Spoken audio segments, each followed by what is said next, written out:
that okay? Yes. So thank you very much. All right, thank you. Thank you, David, for the introduction. So today I would like to talk about the art of Bangladesh, but since I am very interested in the traditional art, and I think all art, especially in the subcontinent, dwells on its past and has connections to tradition and has issues of identity, because in the subcontinent, the whole question of identity, the whole affair of the subcontinent being fragmented, and the different historical upheavals which have formed it historically and politically, has had its impact on the art that has been produced there. And I have found it fascinating in my work as a researcher and also as a practitioner to look into this very rich and also a kind of a syncretic culture that we have in Bengal. To talk about Bangladesh is quite difficult actually, because it became an independent country in 1971. Before that, it was part of Pakistan as East Pakistan, and before that, it was part of India, and it was called East Bengal. So basically, the culture of Bangladesh is, it shares much with the culture of Bengal in general, which means West Bengal, which is now part of India, and Bangladesh has a common language, they have common literary traditions, food habits, and so on. So just to build a foundation for what I'm going to say later on, I think it's interesting to take note of the fact that Bengal is at the kind of the southeasternmost corner of the subcontinent, which has always made it a little bit difficult to get to. So although it has maintained links with the rest of India, and a lot of artistic traditions, aesthetic ideas have traveled there, it has, by the time it reached Bengal, those aesthetic ideals have morphed into a sort of a distinct regional identity. And I think it's quite interesting that this has been fundamentally, Bengal has retained a kind of regional distinction. So just to make it clear, the first slide shows the Paharpur Buddhist monastery, because this was built from around the 10th to the 12th century in Bengal, and it's decorated with terracotta plaques which depict the everyday life of Bengali people. So it's interesting that that in the context of a religious monument, everyday images were included, and there's a lot of discourse on whether it's sort of folk, whether it's popular, what it is. So there's always that dialogue between the high and the low in the arts of Bengal.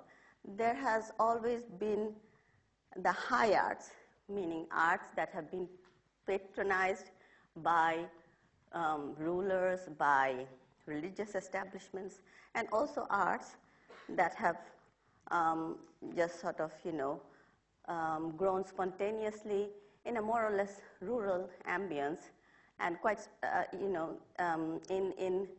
in answer to certain rituals and used for everyday life.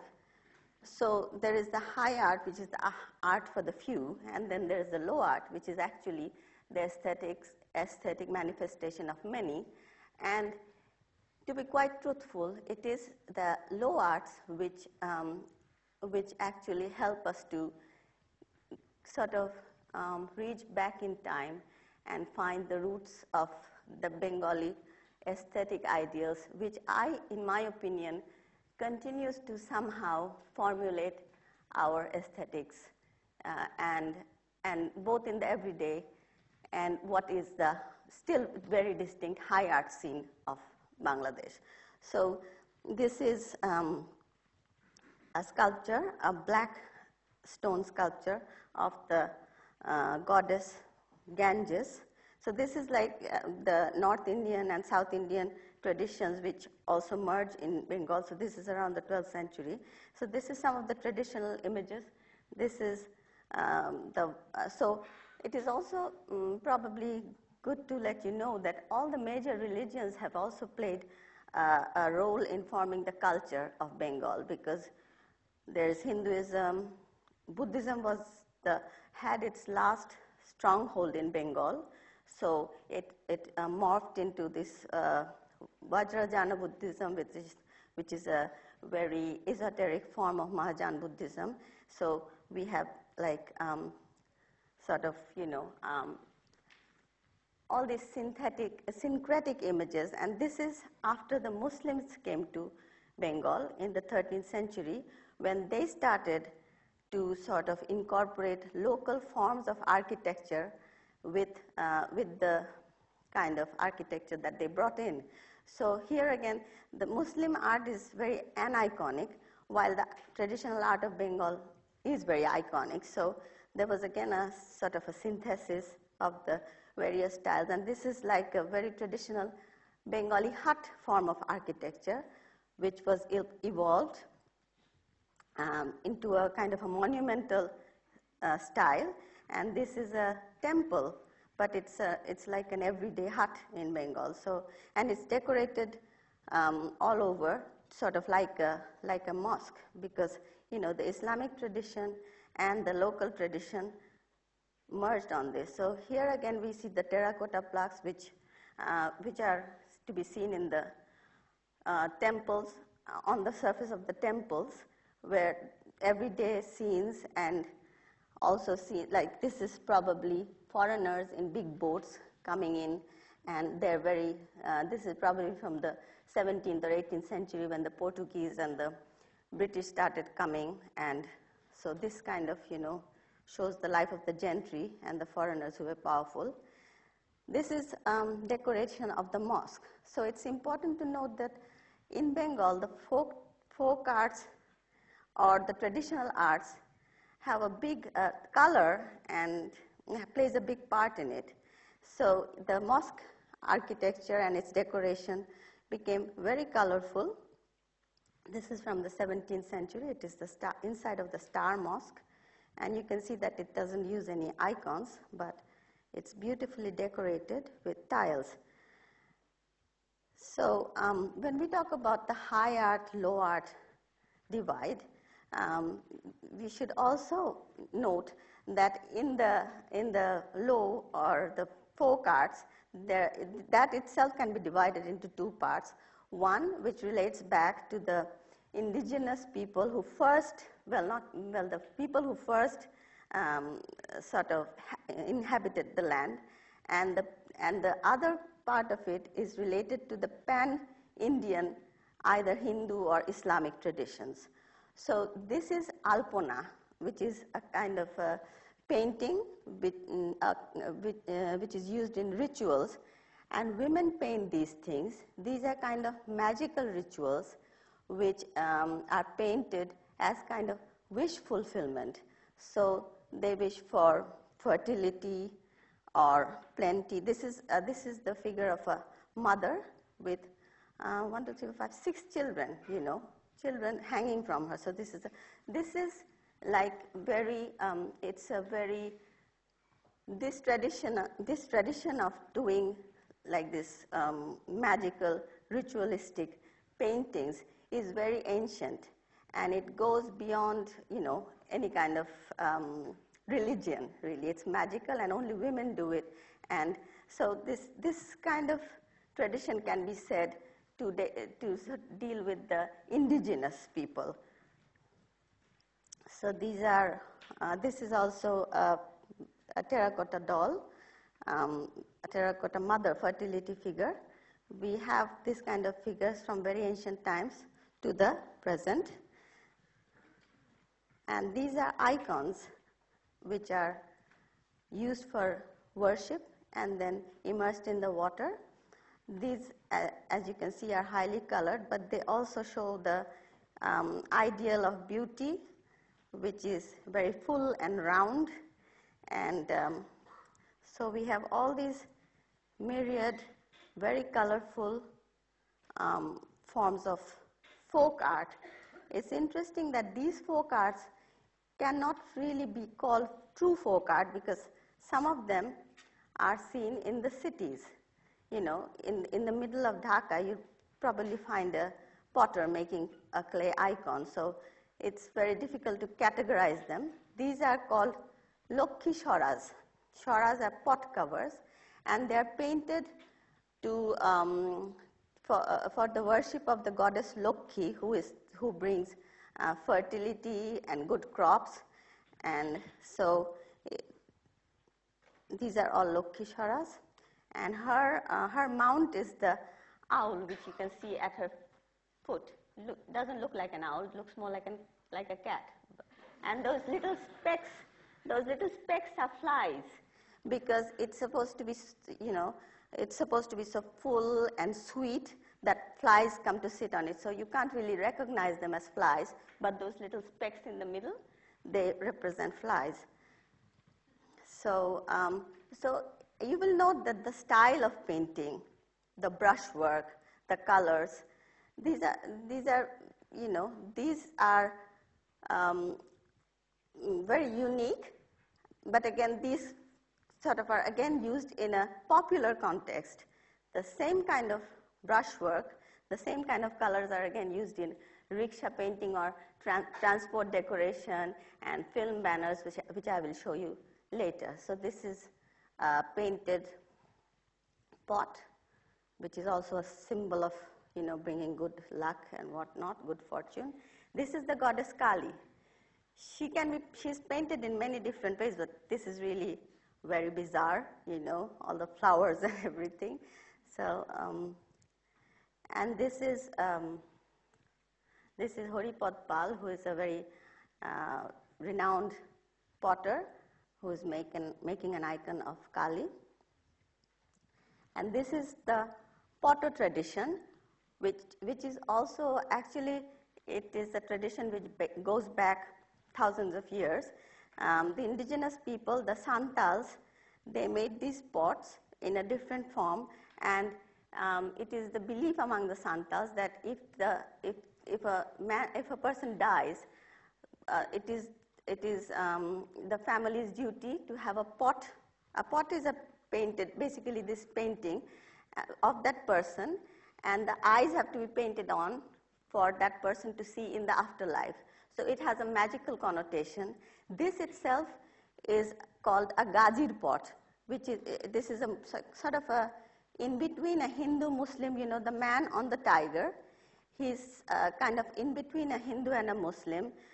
Both the Hindus and Muslims revere him, and he was supposed to have come and conquered the forest and on the tiger. So these are narratives which are painted, and the person who paints the pot is called a potua, and he actually tells a story. It's a narrative.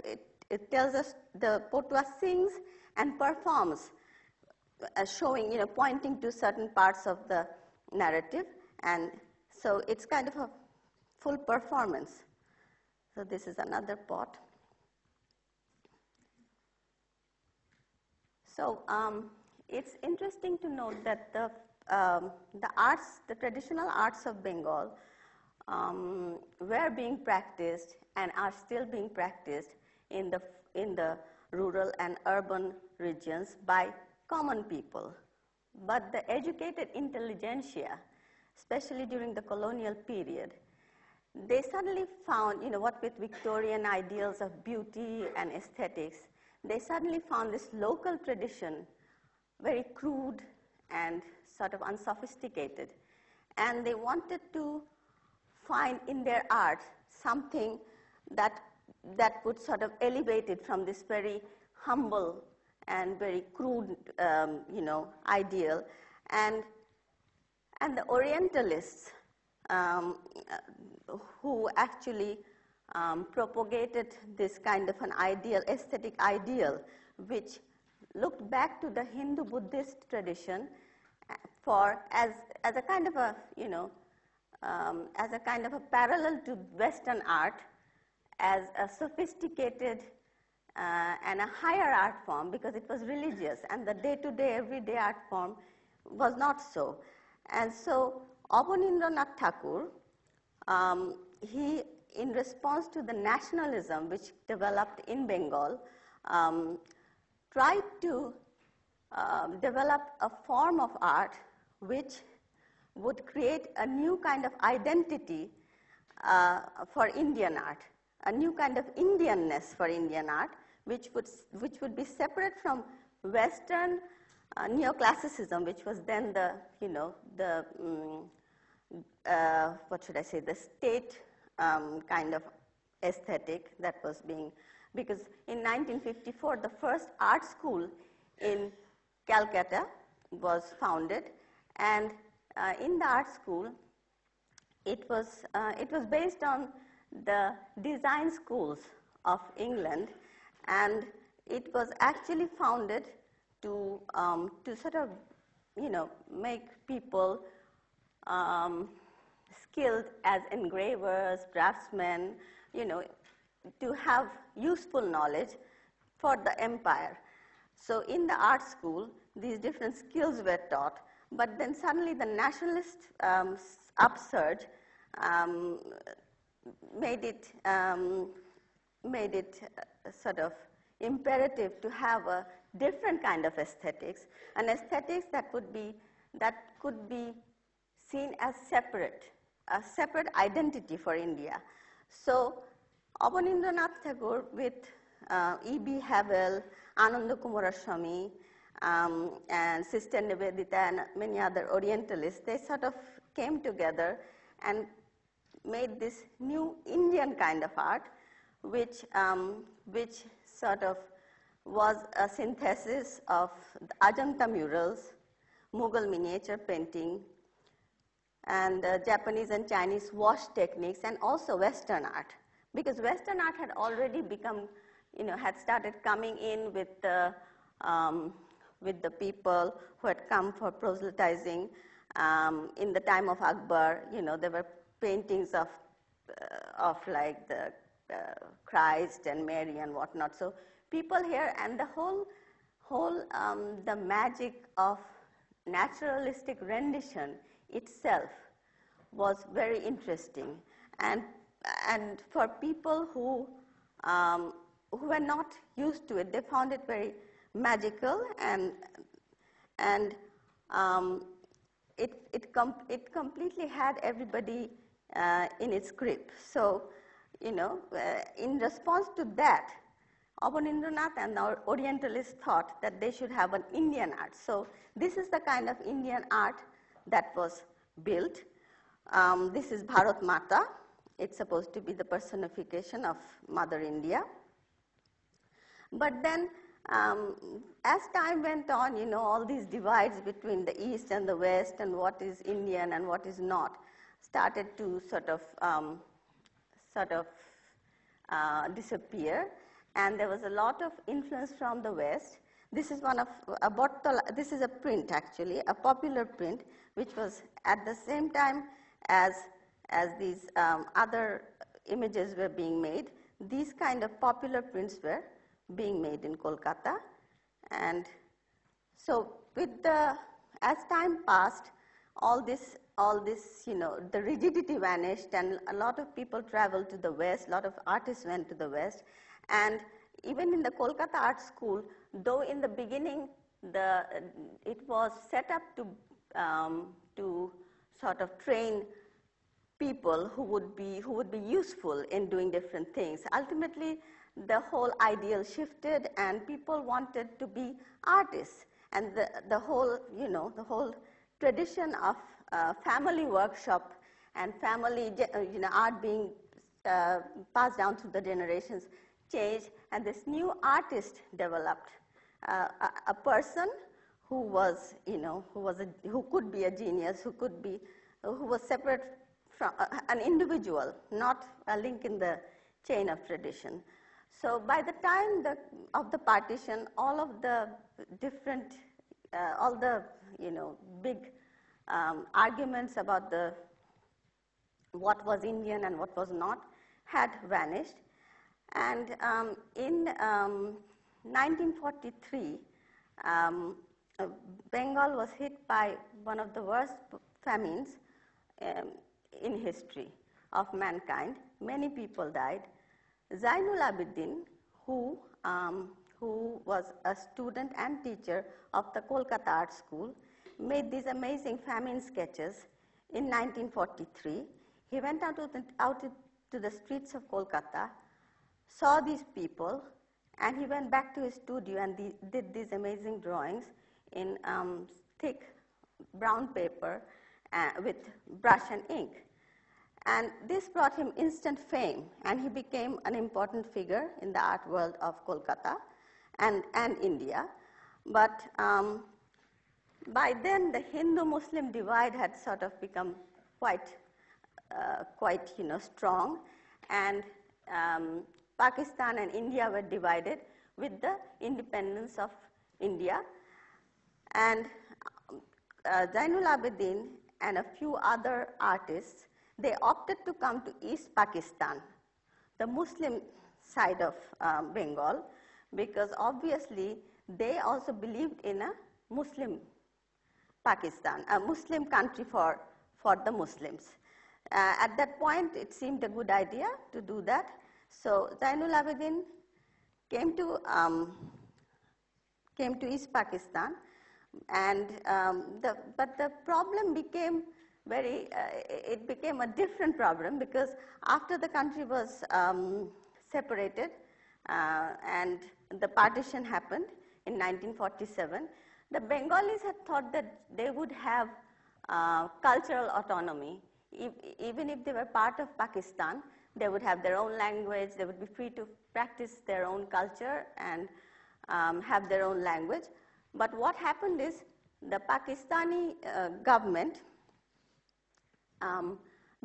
although Bengali-speaking people were the majority, the Pakistani government wanted to make Urdu the only state language of Pakistan, and that really made things very bad. So the Bengalis, even right after partition, they started again, there was this big fight for autonomy and also the right to practice their own culture, cultural autonomy. And so though they had thought that with the Muslim Pakistan they would be quite happy, and they were trying to form a new Muslim identity apart from the sort of the earlier Hindu identity, which seemed to have excluded them. The whole issue of Pakistan again became a questionable issue, and the Bengalis had to, they started fighting for their cultural rights. And Zainul Abidin at this point started making paintings which were looking back to the folk traditions, and like the terracotta dolls. He had in fact been to the Slade in the 1950s, and so there was this whole shift of trying to build another new identity for Bangladesh, an identity which was not Muslim, but they wanted to find a kind of a aesthetic ideal which was rooted in the folk, which was safely not Muslim, not Hindu, but Bengali. So this was another identity that Zainul Abidin strove for, and these are his paintings, which are done in the kind of folk, drawing on the folk tradition. This is one of his big scroll paintings, scroll, not paintings, it's kind of a drawing. It was done in 1970 when the movement against Pakistan had become very strong, and it was kind of, it shows how the country becomes impoverished with colonial oppression. So, and Zainul Abidin was actually a big propagator of the folk arts. He had exhibitions of folk art in the institute. The institute was founded the institute where I work in Dhaka was founded in 1948, and he had exhibitions of folk art. And in fact, I think the legacy is carried with the students that we have now, because every year for the Bengali New Year, we have this fantastic procession, a kind of a big festival where the students make this large scale animals and other things to sort of celebrate the Bengali New Year. So Zainul Abidin has had this big influence in sort of keeping the folk tradition and making it valued by artists to come. And Kamrul Hasan is another artist who has tried to bring different elements of folk art and cubism and Fauvism and all that into a sort of an amalgamation. And so he called himself Potua, which is a poto painter, because he wanted to adopt that kind of an identity. And he did these amazing prints and also paintings which drew on the folk tradition. And then these are the four really important figures in Bangladeshi art. There's Zainul Abidin, Kamrul Hasan, and this is Shafiuddin Ahmed, who did prints. He adopted a more formal Western kind of a language, but his figures also were very Bengali, and as themes he drew upon Bengal and its nature. Then in the 1950s, a number of students from the first and second batches of the institution, which was formed in Dhaka, they went to North America and Europe and came back with different ideas of the various movements of Western art, and they started practicing in this non-figurative manner, and it has been very influential. This is Muhammad Kibriya's work. He won big awards when Pakistan was together. This is Aminul Islam's work. So this, as you can see, it's quite different from Zainul Abidin or Kamrul Hasan or Shafiuddin Ahmed's work, because these are very abstract expressionist kind of work. But this is Hamidur Rahman's work. There were some of them trying to sort of, bring together the Western ideas, the internationalism of Western formalism with the folk tradition, and there was a big, it was a struggle to try to do this. This is the first sculptor, Novera Ahmed, a woman who tried to incorporate folk forms with her training in Camberwell School in England, what she had learned here. So this is Qayyum Chaudhry, who's always tried to use folk motifs, but in a very decorative way. So this, I think it sort of speaks of the desire to build an identity, something which many people from many countries wouldn't really understand, I suppose. But with the history of fragmentation, of having to assume different identities through history, being part of one country, then the other, being part of one kind of one religion, and then sort of deciding that religion wasn't really your thing, you'd have to be more Bengali than Muslim. All of this is played into making the art of Bangladesh very identity conscious. And so this is this is the alphabet tree designed by Kamrul Hasan. It's kind of an installation. It's for the language movement, where when Bengalis were fighting for the language, for the right to mother language. So this was, put up with all the alphabets of the Bengali letter. And this was during the War of Liberation. Kamrul Hasan made this poster against Yahya Khan. who was the dictator of Pakistan, and it's sort of, so he made these cartoons. So there was a lot of there was a lot of politics in art. And then we come to S.M. Sultan, who really did not want to show anything which was foreign in his work. He lived in Norail, which is a remote village, and he dealt with this identity thing by just using completely local elements in his work and simply barring anything that was not locally made. So you can find nothing which is, foreign in his work. And then after 1971, the War of Liberation, Bangladesh became a free country, and that again sort of, boosted up everybody, the artists, and they started working on the freedom fighters, the movement for autonomy, the independence war, and liberation war. So this is Shahabuddin Ahmed, who is a very celebrated artist in Bangladesh, who sort of lives and works between Paris and Dhaka. So he sort of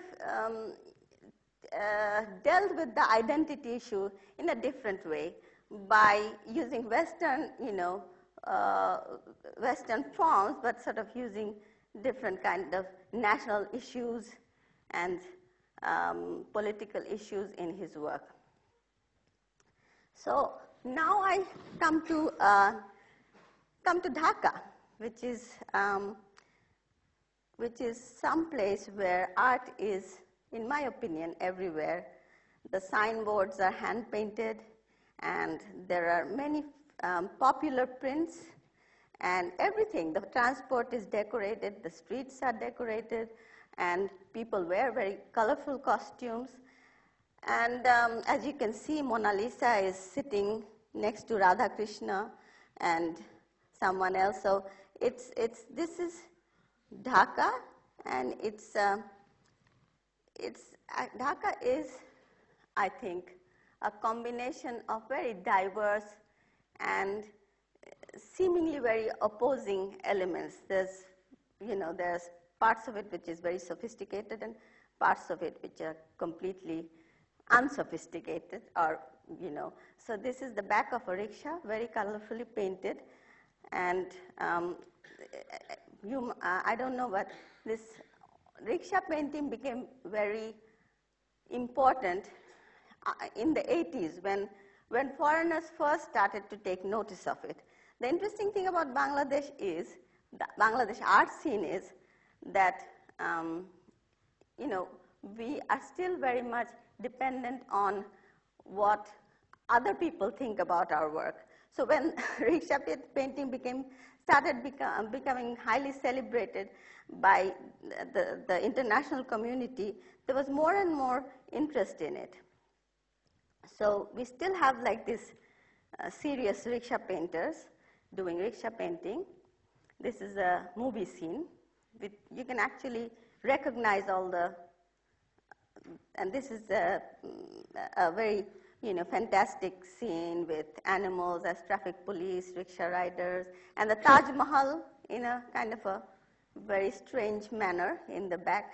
And this is a kind of, this particular style of popular representation, which tries to sort of simulate a kind of a naturalism, but is quite actually is a kind of a hybrid between naturalism and what is our more of a traditional folk kind of colors and forms.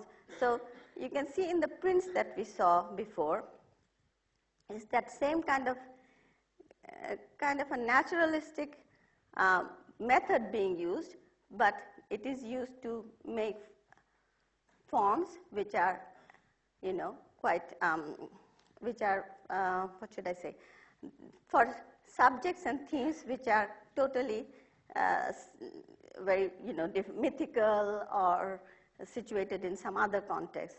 So this is the War of Liberation in the rickshaw painting. Pakistani army, tanks being bombarded. This is Sheikh Mujibur Rahman making a speech on the top, and at the bottom, the War of Liberation had a big impact on rickshaw painting. So this is baby taxi. It is a kind of a small taxi. So all the transport in Bangladesh is very colorfully decorated, and it's a tradition that goes back a long way. This is a fruit store in Dhaka, and it's just painted by an artist. It's a banana tree. And so following on with that, I think all the interest in folk and popular arts in Bangladesh has made the artists who are educated in art institutions, who are part of the high art scene, they, I think, have become more aware that there is art out there and there are elements out there which they can use in their own work. So I think there has been a shift from the time of Zainul Abidin and Kamrul Hassan, when it was more like a decision to use folk art to create an identity which would be non-Muslim, and I mean a non-religious identity, and to establish independence from any kind of yes. Nowadays, I think many artists are making art which are actually based on folk and popular kind of elements, and I think it is probably because there's more of an international interest in all of the folk and popular arts of Bangladesh, and I think that it still plays very strongly among us to sort of take up elements which we think are more acceptable by the international community. So I think that is probably why we are having more interest in folk art, although these are kind of images by, this is an installation by Dhali Al-Mamun, who is doing a lot of installation and video work. So this is an installation that features stoves, clay stoves, and this is another installation by him, and it shows these knives and things which are made. It is again referring back to the War of Liberation and also fundamentalism, which is something of an issue nowadays. This is Nasima Haq Mitu's work, and it sort of refers, and it goes back to agricultural implements that are still used in the villages of Bengal, actually. This is also Mitu's work. It again is, features agriculture and elements that are, used every day. And this is Nazli Laila Mansoor's work, and she's a woman artist who is often dealing with the theme of women and their role in middle class society, and she goes on doing this amazing rickshaw painting style work. So this is Wakilur Rahman's work. It's an installation. Those cross-like things are called rahel. They are used to put the Quran Sharif, the holy book, on. So it is an installation which uses a very ordinary thing that you see every day. And this is by Mahbub, an artist called Mahbub. So this is the decorative sort of nature of the decoration. The way the rickshaw is decorated is used here to show,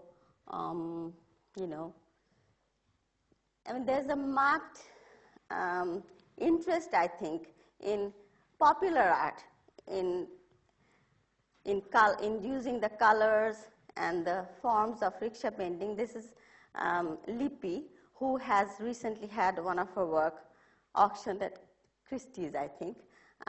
first person from Bangladesh to do that. So she has also done quite a lot of work that is very feministic. At the same time, it's very popular. This is Imran Hossain's work. It's very playful. And again, it goes, refers to popular painting in the way, the use of colors, the playfulness in general. This is Masoom. He's made a film poster, and he's using his own image, and I think he wants to animate this. He just sent this to me. He was a student of mine, so he's made himself the heroine, the hero, the villain, everything. And I think it's amazingly funny. So this is Masoom again as Shiva, the god. And he was in the Venice Biennale last time. This is another artist who's employing this rickshaw art style. He's called Yuvraj. He's in the Chittagong Art School. This is the film banner style, but this is an artist called Salam who's working in this. He's using this, very highly dramatized film banner kind of elements. And this is by an artist called Rini. She is using more of a folk painting, more of a women's folk painting style, or women's, embroidery style, and using all these different elements of everyday life in her work. This is also Rini's work, which I think is, she does painting on with black paint. This is my student Shumon's work. He's sort of working with the absurdity of present day popular culture. So there's a woman holding. This is a work that he did at a workshop with Dryden Goodwin, who went there. And this is like tins of condensed milk. And it's he's really working on branding and how we are getting all these foreign brands. And he's doing very interesting work. So this is another work by Shumon. He is doing these massive, huge sculptures with papier-mâché. And this is an installation by an artist called Wahid, who is again reverting back to rickshaw painting. This is like rickshaw painting and shora painting, the pot covers, the round things. This sort of, I think, draws on these references. This is Nisar Hossain's work. Well, these are sort of less directly related to the popular tradition, but the colors, the use of colors and lines. This is Annie's work. I think sort of goes back. This is Shishir Bhattacharya's work. Shishir was here for a visit. So he also draws up on that kind of a, popular spirit.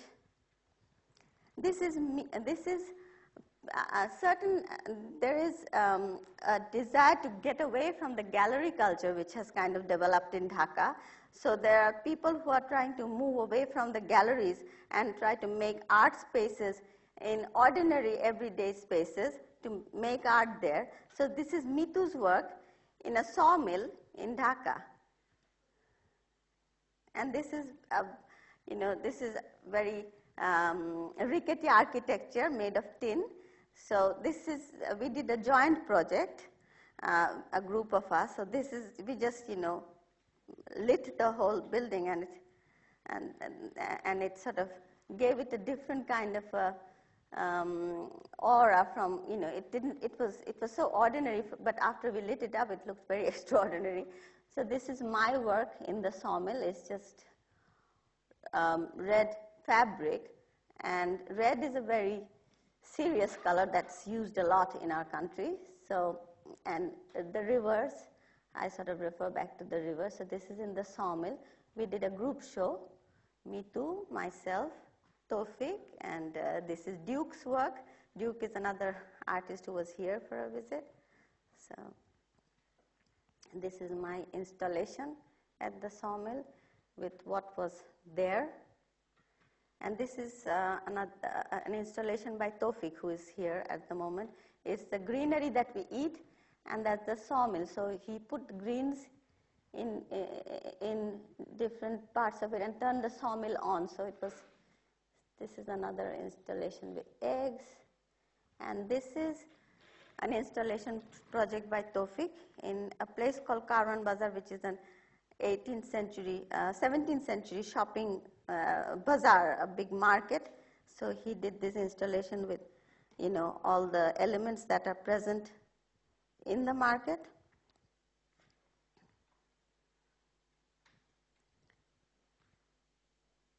There are offices of electronic and print media there, so this refers back to that.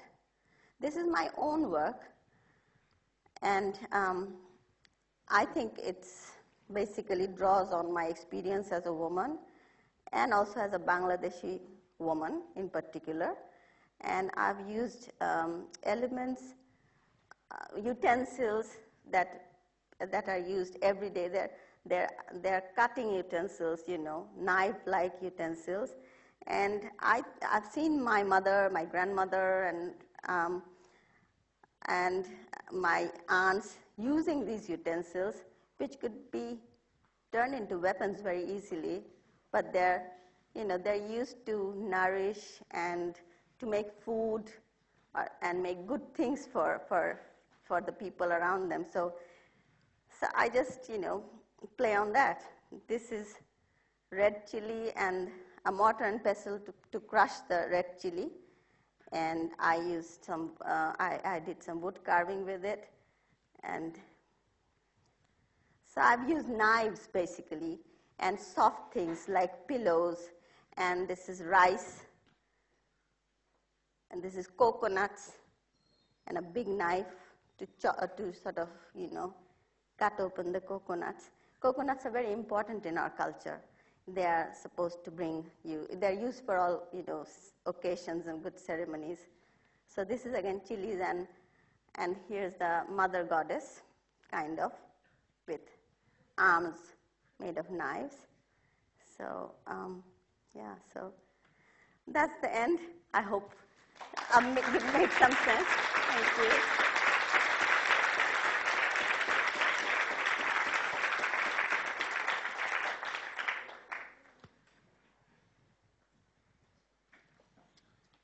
Thank you for a fantastic talk. It's great. Thank you. I'm afraid we're not done yet, though. To see if there's any. Of course. Yes, of course. So we have one question straight away, and just raise your hand, and we'll try and get round to everyone. Lala, I've got a question which is fantastic talk. Thank you so much. It's really a huge kind of breadth of things, and it gives us such a sort of broad spectrum of things to pick out. What's very noticeable, I think, is a sort of contrast between rural and urban, and particularly in the earlier sort of period of the works that you were showing. One of the sort of issues that comes up in art history of the subcontinent is the question of modernism's place, because in Europe, modernism is a result of urban alienation, of people in the city kind of rejecting this sort of accelerated form of industrialization, whereas the moment that modernism arrives through the Bauhaus exhibition in Calcutta in 1922, it's still under colonial rule, but also the experience of most people remains a rural one. And I know this is a kind of question mark that's been over this issue of how modernism shifts its parameters so that there are Nath Tagore's Cubist paintings are largely in landscape settings. It's kind of interesting then to think about the location of folk art at that point, given that modernism is also engaged with the rural at the same time. I don't know if you know Partha Mishra's argument about this turning primitivism of folk art into a form of modernism. I wondered what you thought about that view of using that term primitivism, which we have very negative connotations of. and how it sort of developed in his argument. If that's not... I mean, in Parthamitter's argument. Yeah, because he draws on Gandhi's valorization of folk culture, weaving your own cotton and, returning to rural values as a kind of more authentic Indian experience. I wonder what you think of that framing and positioning of folk art, given your investment in it as an artist. I think, it's a very difficult situation to be in as an artist, in working in the subcontinent, because you are aware of this whole discourse of the high and the low, and what is considered primitive and what is considered sophisticated. And I think that we keep on exoticizing and working on that exoticization and try to sort of capitalize on that. And I think I'm trying to say that a little bit when I say that we start drawing on popular art when we think that the world is ready to accept, our work, because actually we are always trying to compete and compare with an art world which is not within our grasp. It is in an economy such as in Bangladesh, you don't have big galleries, you don't have big spaces, you don't have big investors bringing out these big books on your art. You're reading all these books which are about art history books, aesthetic books, which are, absolutely from somewhere else. And you're always trying to sort of relate to that and make yourself more international. And in certain cases, you sort of exoticize yourself to make a place in that world. And it's not always very nice, but it's a fact. Do you think that this idea of primitivism as a positive thing that's linked to politics is a way to kind of shift these issues of exoticism where, the rural will be disconnected from its social and political? Is that a kind of positive thing to come through? You're asking me if I think that, well, whether I think it's like the primitive is actually... Whether Mitter's view of the primitive can be reclaimed as a positive thing, which is what he wants it to be. Well, I can't really go along with Mitter all the way. I think, there are so many shifts and changes in the world, and even as we speak, there are changes in countries such as ourselves. And it's always that reassessing of what we mean by primitive. And there's always this trying to relate yourself, really. And I think and it's interesting that there is this high art, low art divide, which is very much there, So when an artist who's a trained art school graduate artist who's drawing on art that he thinks is popular or folk, well, I can't always look at it as a positive thing, It can just be Too many other factors. absolutely. Thank you very much. Welcome. Yeah, I was wondering what similar sort of thing. This popular style that's kind of subcontinent-wide, you can kind of buy in posters or calendars. In fact, that's kind of one of the origins of it. Am I right in thinking that that was kind of find its origin in the success of, is it Ravi Varma? Yes. And then who went on to sort of build the print studio, and was Yes. actually responsible for the distribution of this Yes. popular image. So then we come to today, and where you say that's a success story of the spread of this sort of style, painters or rickshaw artists are using it for their vehicles, etc.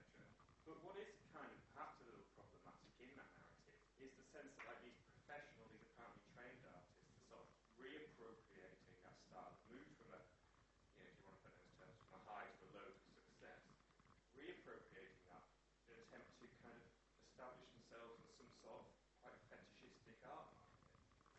I absolutely agree with you.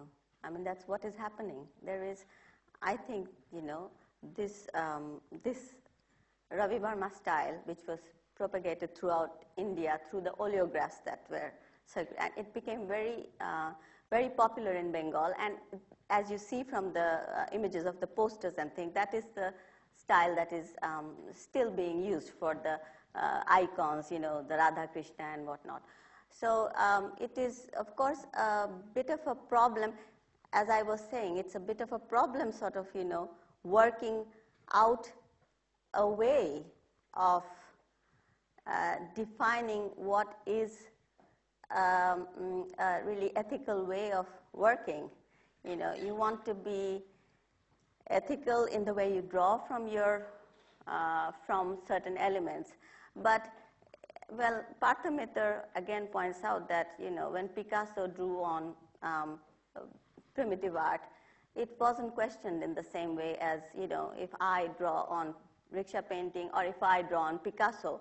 But I think it's important to point out that when Picasso and Rukh, etc., were drawing on apparently primitive styles, it wasn't like this kind of hyper-egregious art market, which there is today. Actually, I disagree. There was a huge market for African art. Comparison to today, what with Art Richter had just sold a £22 million painting. Relatively speaking, there was a market in Paris at the time. Yeah, but I mean, it's not like you don't judge your success through whether you sold or haven't sold at Christie's. I think there's a bigger argument for the one There I'm is, sort of of course. disagreeing with you.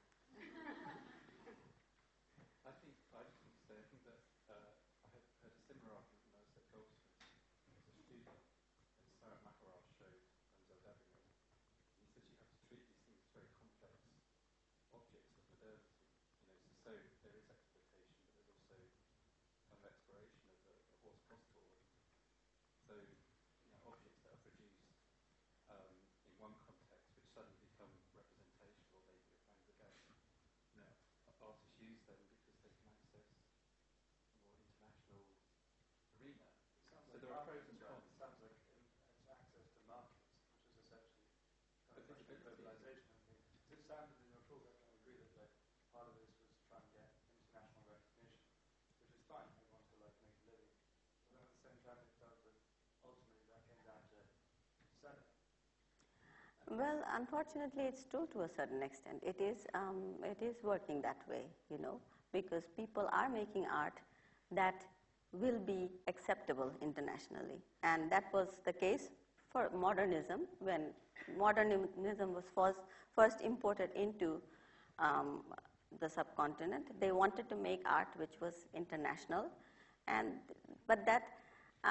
But it's not as straightforward as that. It's quite complex because you are living within a context of a complex context, economical, political, and cultural context. So you can't just pull these things out one thread at a time and say this is it. It's not as simple as that. I think that the market is important, but I don't think it's the last word.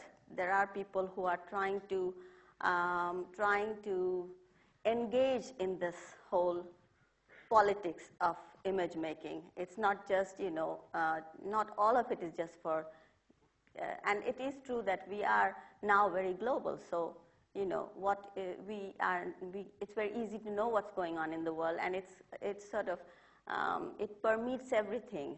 It's a much more porous world with things going back and forth all the time. So it's not that simple or black and white anymore, I think. For example, you mentioned Shahabuddin. Shahabuddin, yes. I mean, he's taken stuff from French tradition. So it works in all different directions now. Absolutely. I agree, and I think the commercial side is sort of a separate issue, actually.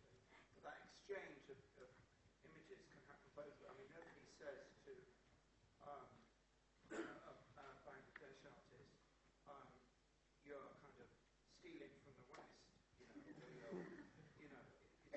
kind of, I think, the time of some kind of equal exchange is interesting.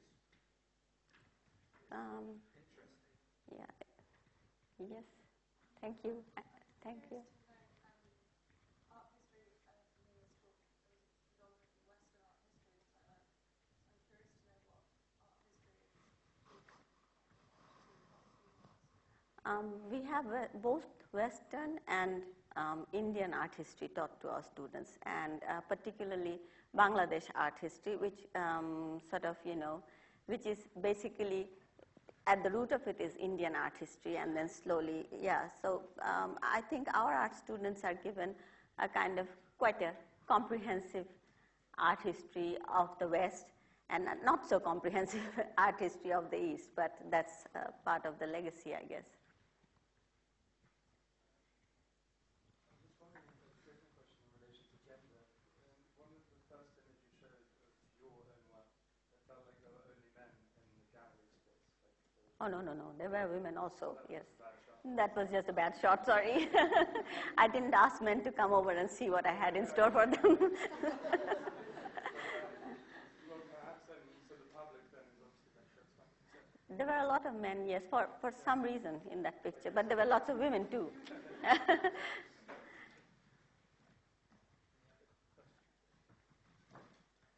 I wanted to ask one.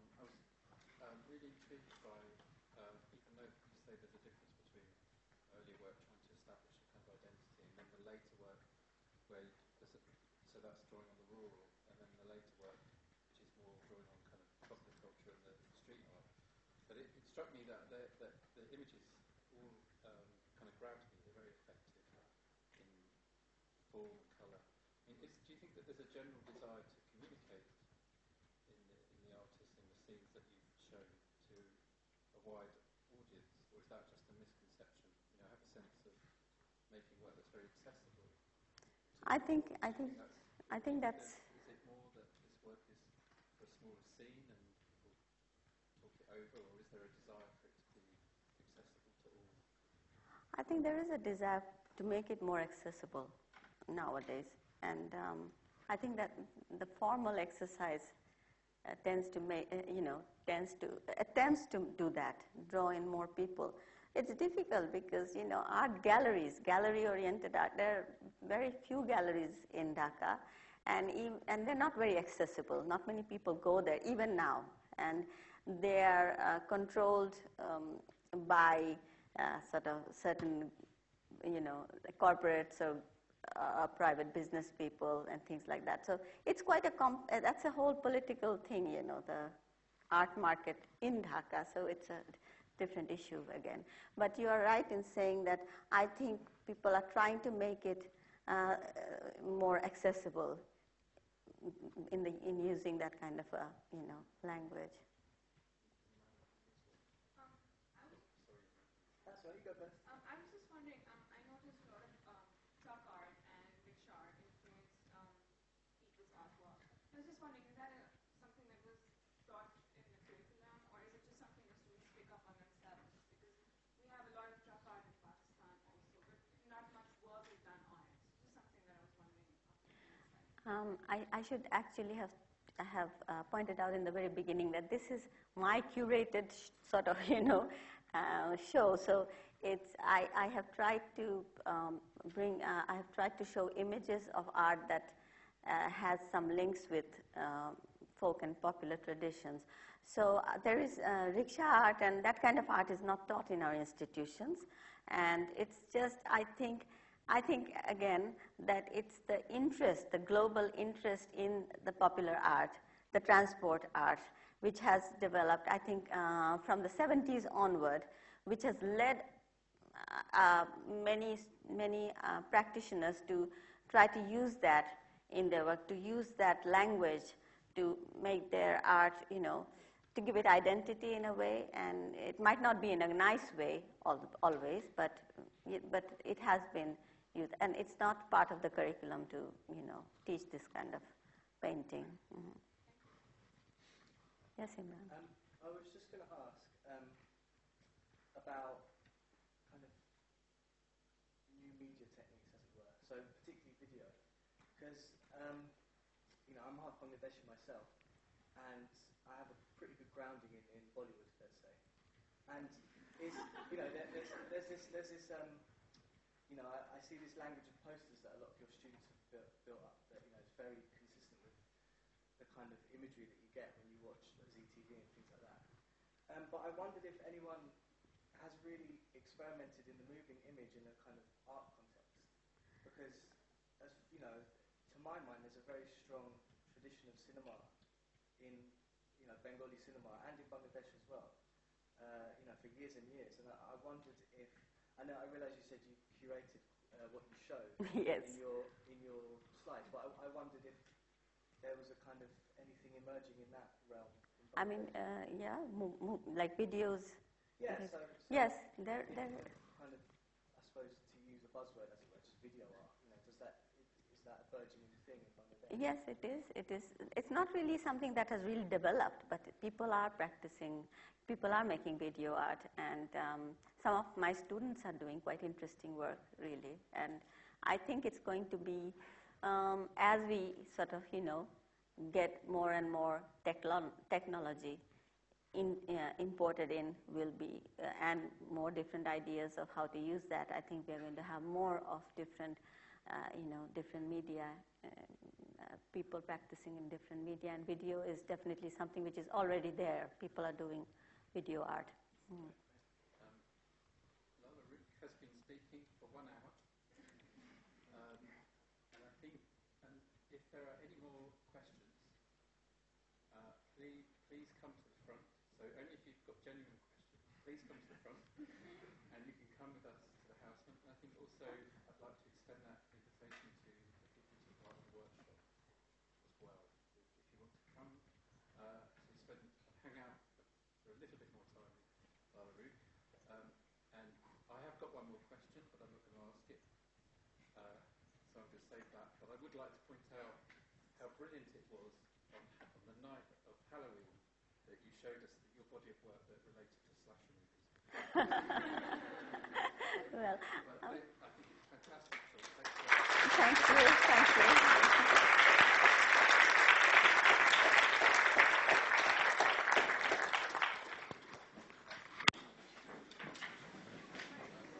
Very good. Is that okay? Yeah.